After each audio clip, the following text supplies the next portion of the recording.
ফেসবুকে আজ দুটি কবিতা আমাকে আক্রান্ত করেছে। মন্তব্য দিয়ে মন ভরেনি। কবিতা দুটি টুকে নিয়ে পাঠ করছি। আজকের পোস্টে পেয়েছি মাসুদুল হকের কবিতা জানি না মাসুদুল হক। মেয়েটা মনের গভীরে কিভাবে চলে এলো জানি না। ছবির মতো হাসতে থাকলো পাঁজরের ফ্রেমে। জানতে চাইলো কেমন সুন্দর লাগছে ওকে। আমি তো বধির। সন্দেহের পেরেক ঠোকা আছে ঠোঁটে।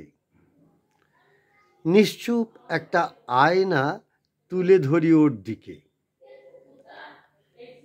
জানি না ও কি দেখতে পায়, কেবল আমার চোখে বাগানের কুড়ি গোলাপ হয়ে ফুটে।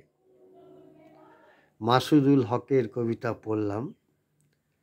একটা সময় মাসুদুল হকের কবিতা অজস্র পড়েছি এবং চিরঞ্জীব বাংলা ভাষার উচ্চারণে আবিশ্বের কবিদের কবিতা পাঠ বলার প্রথমত সাহস জুগিয়েছিলেন তিনি। তার অনুবাদ দিয়ে শুরু হয় আবিশ্বের কবিতা পাঠ। বুকে এসো রূপবান কাব্যগ্রন্থের 16 নম্বর কবিতা, কবি শ্বেতা চক্রবর্তী। তার কবিতা ইতিপূর্বে পাঠ করেছি বলে মনে হয় না। আজ সেই সুযোগটি নিচ্ছি। মন্তব্য দিয়েছি। আমার মনে হয়েছে কণ্ঠস্বর অনেকের থেকে অনেকখানি আলাদা। বুকে এসো রূপবান শ্বেতা চক্রবর্তী। আমার মৃত্যুর রাতে একবার আসবেন। বিচ্ছেদের বহু পরে নতুন নবীনতরা আমার উপরে আনন্দের ছায়া ফেলে মহাপ্রস্থানের পথে এগিয়ে দেবেন একটি দ্রৌপদীকে,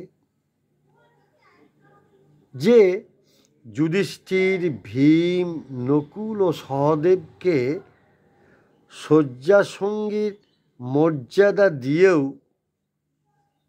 ভালোবাসা কিছুতেই দিতে পারেনি।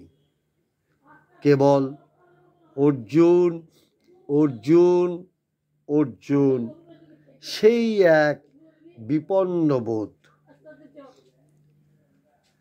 আপনিও তো আমায় অর্জন করেছিলেন না? ধীরে ধীরে বাসন্তী পূর্ণিমা লগ্নে চাঁদের বিপ্লবে ছারখারে। পড়লাম কবি শ্বেতা চক্রবর্তীর কবিতা। কবিদের আমার শুভেচ্ছা, শ্রদ্ধা ও ভালোবাসা।